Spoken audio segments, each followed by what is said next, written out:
Now we got some breaking news out of the White House. Eamon Javers has the story. Eamon.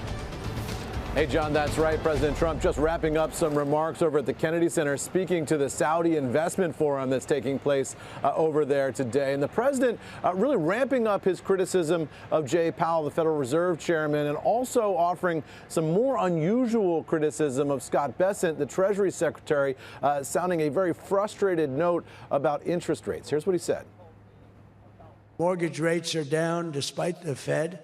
I mean, Scott, you got to work in this guy. He's got some real mental problems.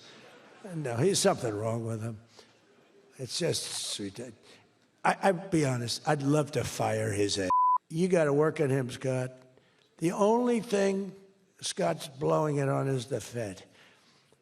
Because the Fed, the rates are too high, Scott.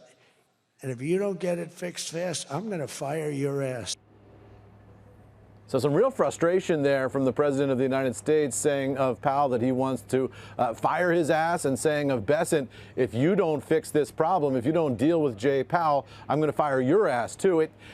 Hard to tell if the president was joking there. Sometimes he does these jokes which have a little edge to them, and it voices the frustration under the surface there. But it does paint a picture of a president who feels very much that he would like to remove the Federal Reserve Chair and is frustrated by people who are standing in his way inside his administration. He said that Bessent is a person who has been, quote unquote, begging him not to fire Jay Powell, saying, please don't fire him, please don't fire him. He only has a couple of months left.